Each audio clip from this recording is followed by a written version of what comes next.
Hey everybody, I'm Tom Vasel. Welcome to the Dice Towers. We talk about 5 great board games from 1999. And this is part of a series where we want to talk about older games because we talk a lot about new ones, and that's fantastic. We want to know what's new and great, but we also want to know what's old and great. So I have 5 great games from 1999, and we'll take a look at these in no particular order, starting with a game from the good Dr. Reiner Knizia, and that is Lost Cities.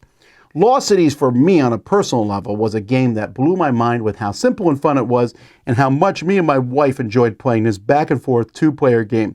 As you have a hand of cards and you're playing cards in an ascending way on 5 different areas in front of you. So if a yellow 1, and then on top of the yellow 1, I could play a 5, and then I could play a 6, but I can no longer play the 3 and the 4.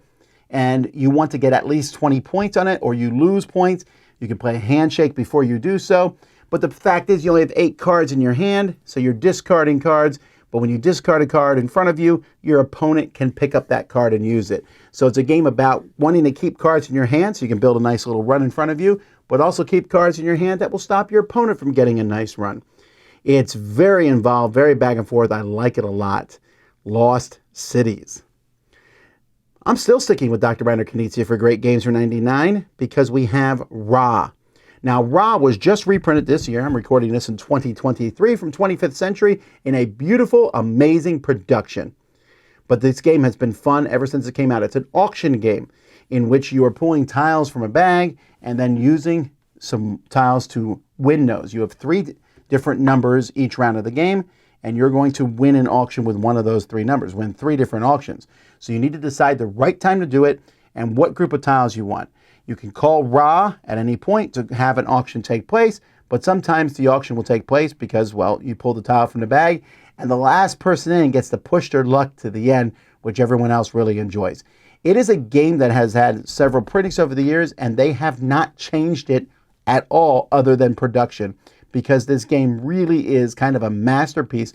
Even if you don't like auction games, you might like Ra. We're still with Dr. Knizia for our 3rd game, and that is Schotten-Totten.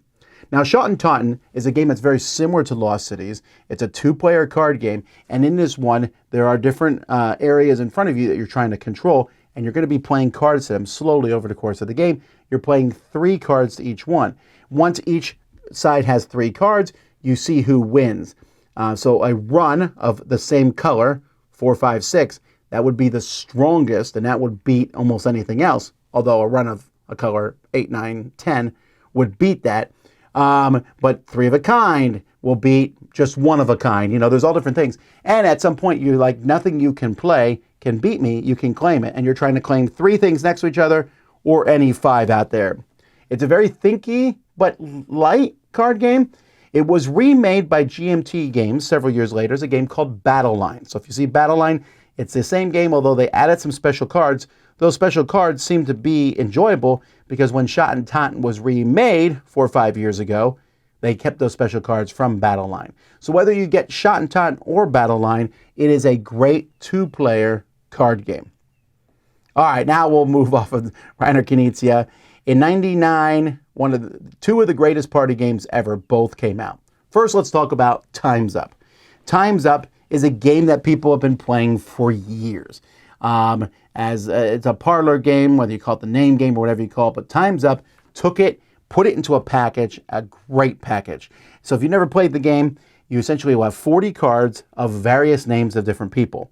And you are trying to get your team to guess these names in 3 different rounds. In the first round, give them any clue you want. Once all the cards have been won by the different teams, you'll reshuffle them, and the next round you can only give 1-word clues. And then in the 3rd round, you can't give any clues at all. You can just make noises and pantomime and stuff like that. And it is hilarious. It is fun. It is done really well.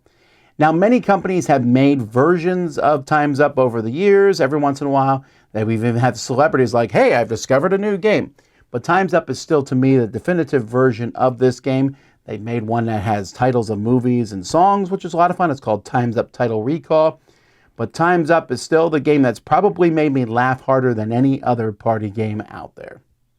The other great party game to come out in 1999 is a game that probably every person watching this video has heard of, even if you haven't played it, and that's Apples to Apples. Apples to Apples, while it's a game a lot of people now who have played other games go, it's too simple for me, is such a simple game to get to the table and did so well for the company that made it, Out of the Box Publishing, that Mattel eventually just bought this game from them because it was that good. Apples to Apples, one person you play is a judge. They play a green apple, an adjective.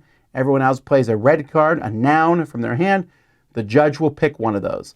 Now, if that sounds like a lot of other party games, that's because almost all those other party games got this concept from Apples to Apples.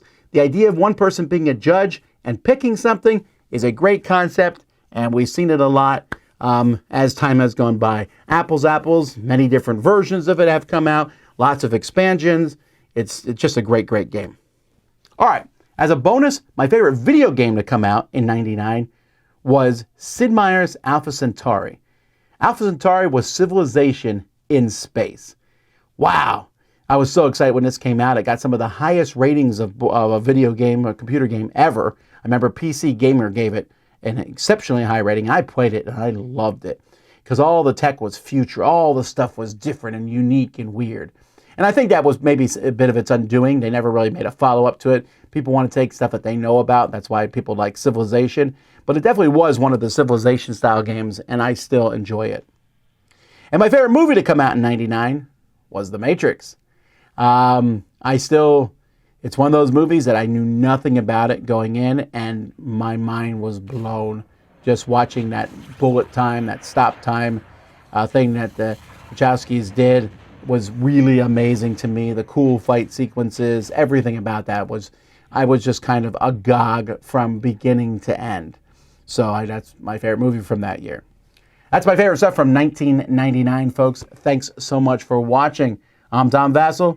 We'll see you next time on the Dice Tower.